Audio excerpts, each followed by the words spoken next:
Meowdy folks, welcome back to the channel. HappyCattyCrypto here, late night video, getting it out just as it's being reported because I believe a simple 1 minute 50 article like this has the ability to have a much broader impact on our community, the cosmos, LUNC, Luna, you know, all of them, Atom. It could have an effect on all of us just because we're so heavily tied in with Station.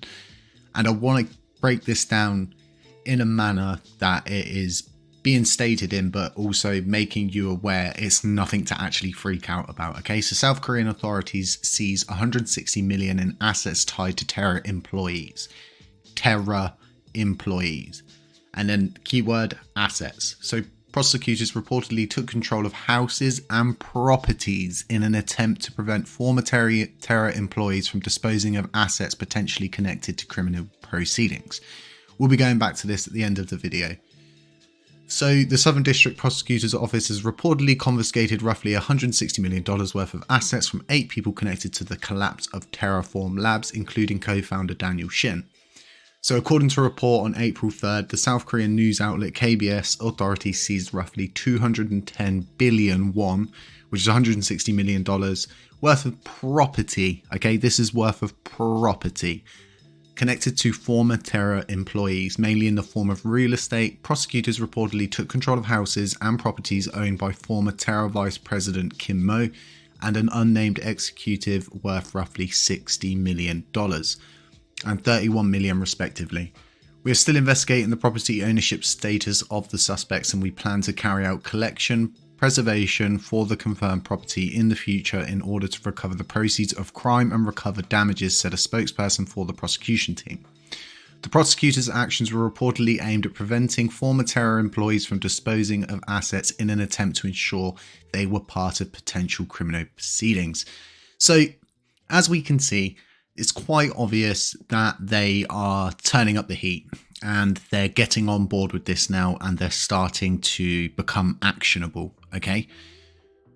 The one thing to take away from this, and I need you all to absorb this as best as you can, they cannot, I repeat, they cannot get every single node of any of the chains that are currently running and currently affected by this. They cannot get all of the node operators into one country, into one core, and they can't simply shut them all down. People like myself don't even run my node from my own home. So there you go.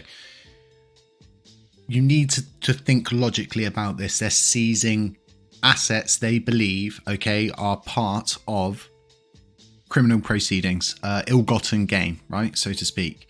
Now, what has happened in the past from the OGs, okay, they've tried handing us a very substantial amount of money in a multi-signature wallet, and I questioned this many of times. Why are they just going to give it to us? It makes absolutely no sense whatsoever. Whether that money finally did get accepted by the LUNC community or not, I do not know.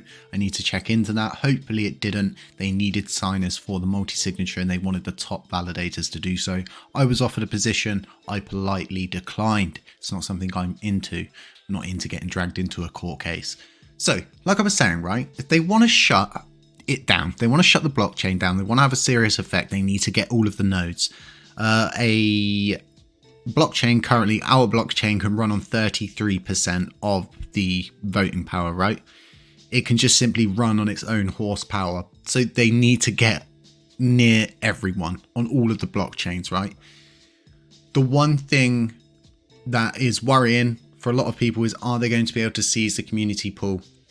Are they going to be able to seize the Oracle rewards pool? No, because of the way it's written. Unless Do Kwon is being tortured in a high flight by the CIA in no airspace, you know, the likelihood is they're not going to be able to stop it because it's a built, the system spews it out, right? It's the same way that no one can get to those coins that have been burned. It's built, the system's built in a very, very, very special way. They can't get to it. As far as I'm aware from the research I've done and what I've looked into, they just can't get to it.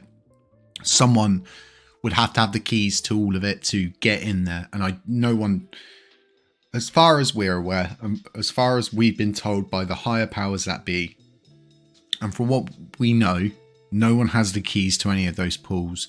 You can simply make a community pool spend proposal and everybody gets the same distribution out of the Oracle rewards pool. So unless the SEC is going to make a proposal to seize the community pool and we accept, I just don't see it happening.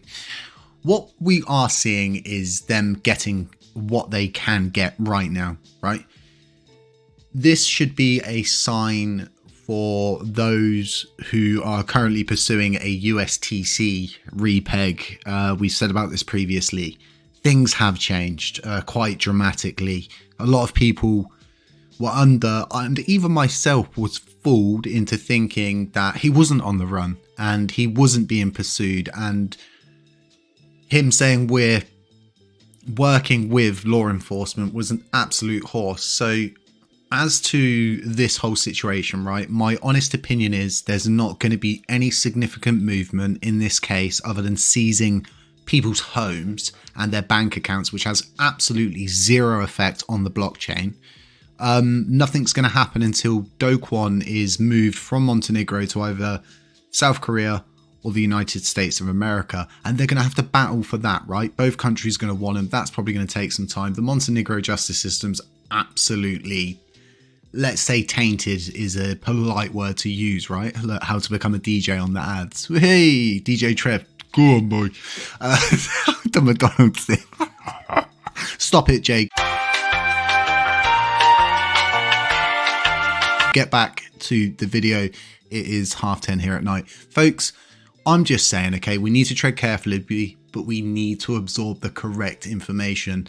This is strummed up to cause as much panic as they possibly can, get people in, cause a bit of panic and see what reaction they get. Like I said, nothing's going to be happening until they get Do Kwon into custody in one of these two countries. That's a whole process. It's at least going to take another month at least, okay? When do we need to start panicking? Like, seriously, I know a lot of people are thinking this. When do we start panicking, right?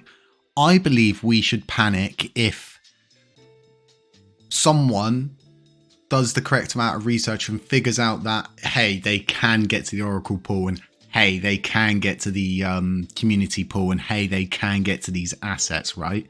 And this is why, as well, I've been saying, you know, distancing ourselves away from Luna, away from these stable coins, away from USTC, and just simply putting our hands up and saying to the SEC, and actually outright getting Ed and this law team we're paying for to reach out to the SEC and say to them, hey, we're a new community, we're nothing to do with them, and we're simply just trying to find our way in the crypto environment. Ed's a really polite guy, he's really smart, I'm sure he can figure these things out. I would love to see that kind of use case happen from our law team. Give them something to do, right? Get us prepared. It's better to go at them head on instead of allowing them to come at us head on and not having a leg to stand on, not really being able to say our case, right? And just having accusations, complaints, and all of this different stuff thrown at us. Instead, we can see news articles saying LUNC is working with, you know, law enforcement to basically get ourselves in the green zone. This whole idea of regulating ourselves. Folks, stay safe, stay humble, stay aware, beware of scammers, beware of doppelgangers. None of this is financial advice, and I will catch you tomorrow for our morning video, 7:30 in the morning UK time. Catch you in the next one. Shot